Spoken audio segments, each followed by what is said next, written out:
Let's get things started. Hey guys, Hattopy here. So not even a week after making my Generation 8 Hopes video, Pokemon Company decided to announce 3 new titles, one of which we can safely assume to be that next gen, and another one being the rumored title that's spreading around of Let's Go Pikachu and Let's Go Eevee.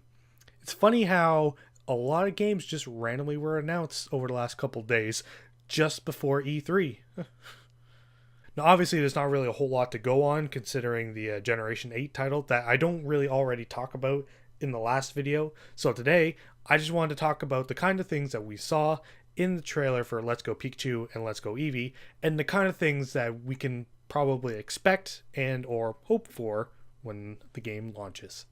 Before anything, can I just say how inspirational the music is for this trailer? I mean, I was basically watching a glorified Generation 1 remake, and the music and everything cut together was just leaving me in tears for some reason. Speaking of glorified remake, the rumors were true, basically.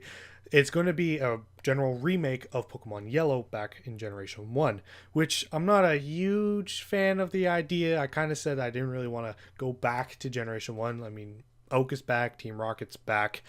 Your avatars kind of look different compared to Red and Leaf, but anyways, I didn't really want to re-explore it, but who knows? I'll wait until the game comes out, because maybe they'll change something that will make the experience worthwhile. We still don't really know the full extent of the story just yet. Graphically, I'm very pleased with how this game looks already. The human models look really good, the world looks vibrant and lovely, the Pokemon models, they look about the same as Sun and Moon but with an HD touch-up, so that's nice too.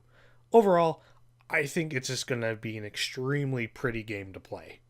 Now, to be very honest, Pokemon Go wasn't something I really enjoyed. To be fair, it's a fairly subjective point of view, as if you live in a community that has high spawn rates, a lot of Pokestops, and just general landmarks in the real world that you can go to a lot, then I imagine it'd probably be a lot better for you people. But around where I live, there's not really a whole lot of that to go around, and the fad just kind of died considerably around me. But now we have Let's Go, and every aspect of Pokemon Go has been drastically improved. Exploring Kanto is going to be way more fun than trying to walk around my streets only to encounter 20 Drowsy along the way. And since it's on the Switch, I can take it on the go anyways, so it's going to be fantastic. Also, there's actual legitimate trainer battles rather than just some tap fest. You can also send Pokemon from Pokemon Go to Let's Go and use them in there.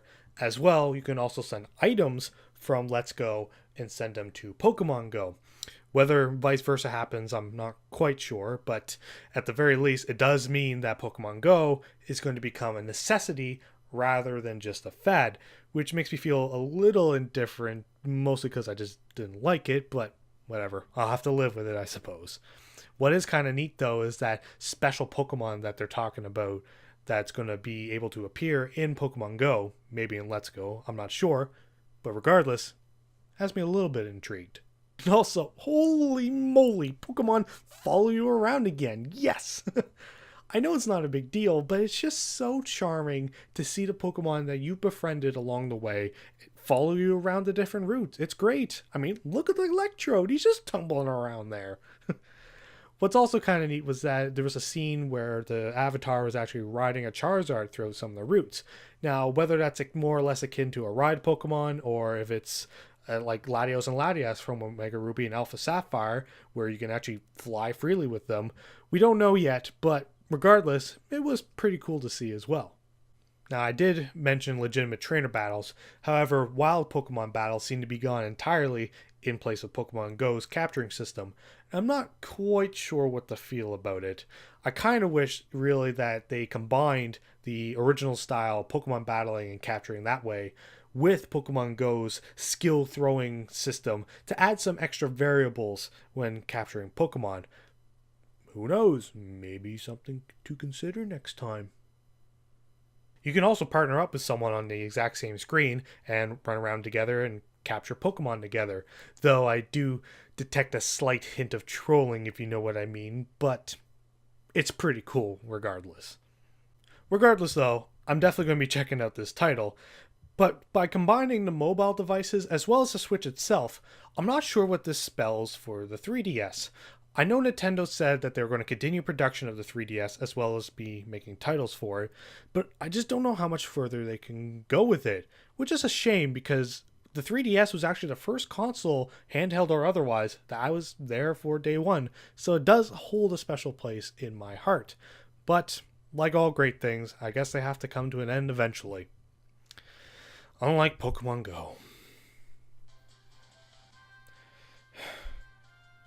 Gonna have to start stockpiling again. But anywho, thank you all so much for watching. If you liked what you saw, you can click right up here to check out some of my other videos that I've done, or you can click right up here if you really feel like it to subscribe. And until next time, guys, I will see you all later.